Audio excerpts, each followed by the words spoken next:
45, tiempo del centro de la República Mexicana. Todo el fin de semana y pues ya hace 10 días aproximadamente el Papa Francisco nos ha tenido en vilo por su estado de salud que se ha reportado complicado durante los últimos días.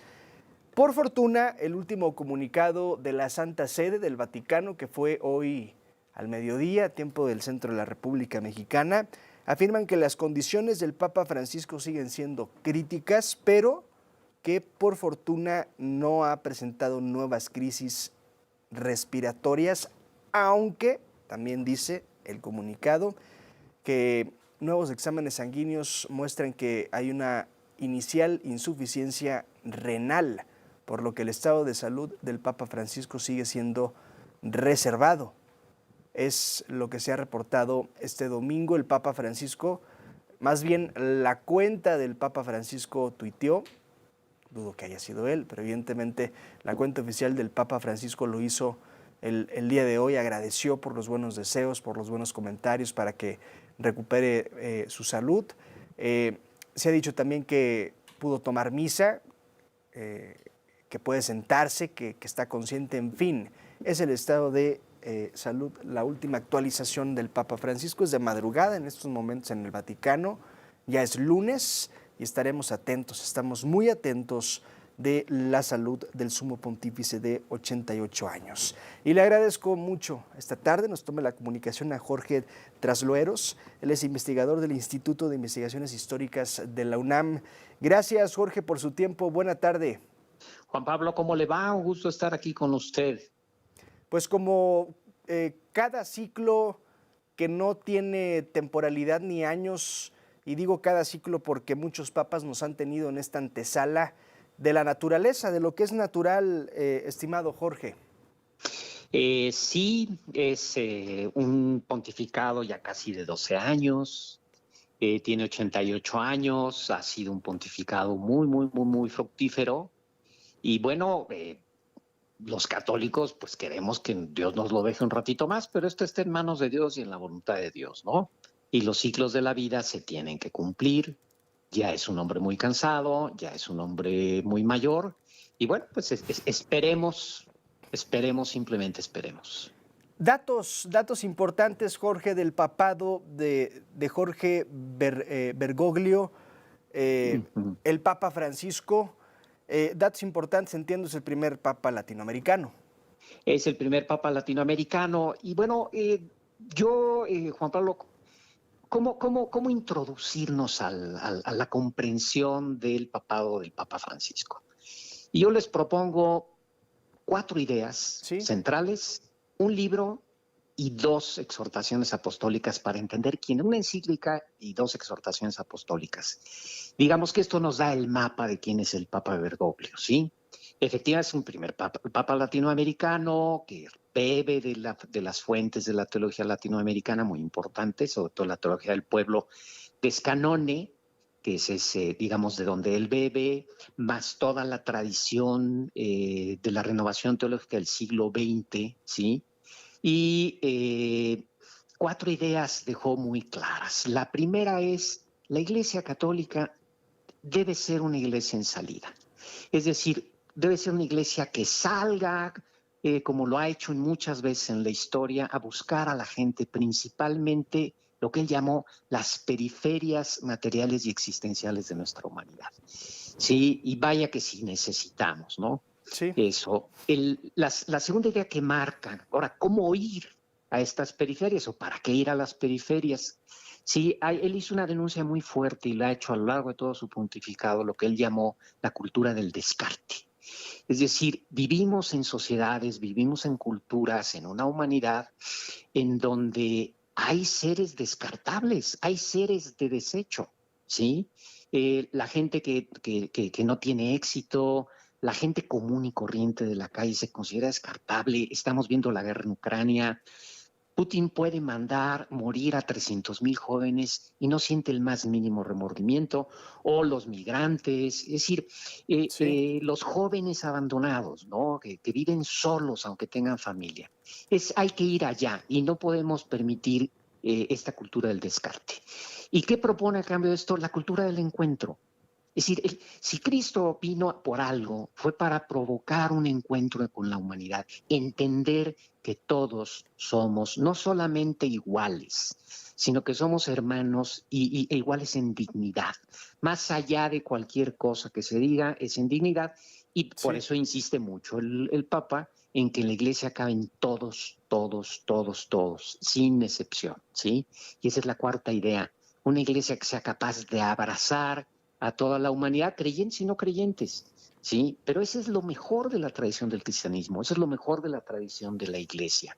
Entonces, esas cuatro ideas nos permiten leer, digamos, cuáles fueron los puntos centrales del pontificado del Papa Y, Francisco. y él lo ha dicho en reiteradas ocasiones, los pobres, el tema de los pobres, el no olvidarse de los pobres, y lo narra en una entrevista que fue publicada no hace mucho tiempo, Ajá. como el cardenal brasileño Claudio Humms, que dijo era su amigo, quien ya falleció, en cuanto los votos le favorecen en la Santa Sede y hay humo blanco, en el Vaticano le dice: no te olvides de los pobres.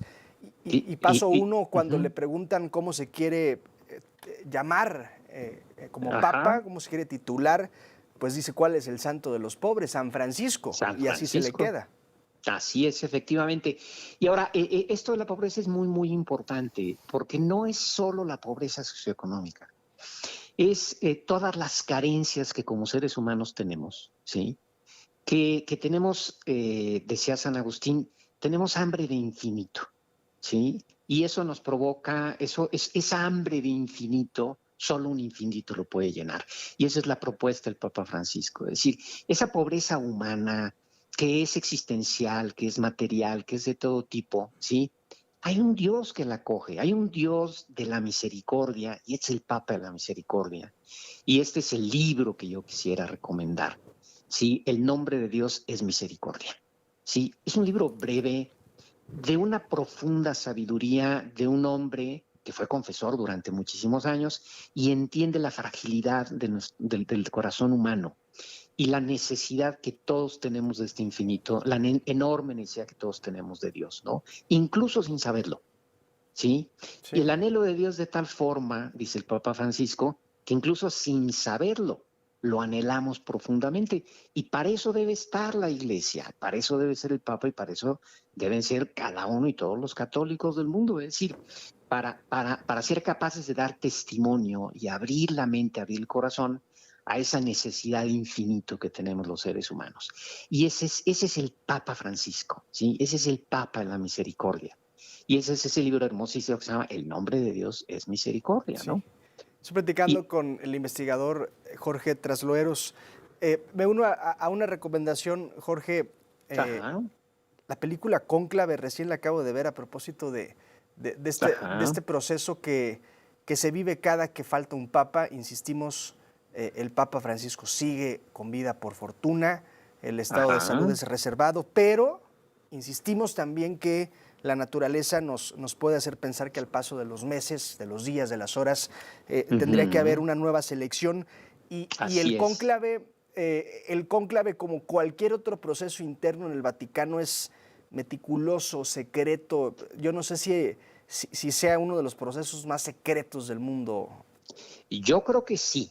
Yo creo que es además no habría otra forma de elegir un papa, ¿no? Si tienen que ser el colegio de cardinales, la reforma del colegio cardinalicio tiene más de 800 años. Es decir, y eso solucionó un problema muy serio que había en la iglesia, que era la elección de los papas, porque salían de las familias romanas, ¿sí? Y para que conforme se fue haciendo universal la iglesia, se tuvo que hacer una reforma al colegio cardinalicio y entonces ya fue un colegio de mayor representatividad. ¿Qué va a seguir en el momento en que fallezca el Papa? ¿Sí? Pues pasan muchas horas en la verificación, la certificación. Hay un cardenal que se encarga de todo el proceso, es Sí. el que va a dirigir el cónclave, ¿sí? Ya certificada la muerte del Papa, que tarda varias horas esto, se llama inmediatamente a concilio. El concilio significa literalmente, sí, una reunión, y cónclave significa bajo llave. ¿sí? Entonces se reúnen todos los cardenales y se encierran bajo llave. Sí, el proceso de selección es a 2/3 partes, ¿sí? Y por primera vez, posiblemente en muchísimas elecciones, en muchísimos, no hay un candidato ni una serie de candidatos al papado viables. Sí, se especula mucho con muchos. Pero la reforma al colegio cardenalicio que empezó Benedicto XVI y que culmina el Papa Francisco recién en diciembre, creó 21 nuevos cardenales. Es el colegio cardenalicio, el colegio de electores, que eso Sí, es lo que es un colegio, más plural, más diverso que haya tenido la iglesia en 2000 años de historia. Es una bien. cosa impresionante. Entonces no tenemos realmente, lo cual nos obliga a estar muy atentos al proceso y entender profundamente de qué trata un conclave. Jorge, un gusto platicar con usted. Gracias, gracias por estas crónicas. Buena tarde. Muy buenas tardes y pues que acaben de pasar un muy feliz domingo y sigamos atentos a las noticias. Muchísimas gracias por la oportunidad. A usted, Jorge Trasloeros, él es investigador del Instituto de Investigaciones Históricas de la UNAM y el Papa Francisco.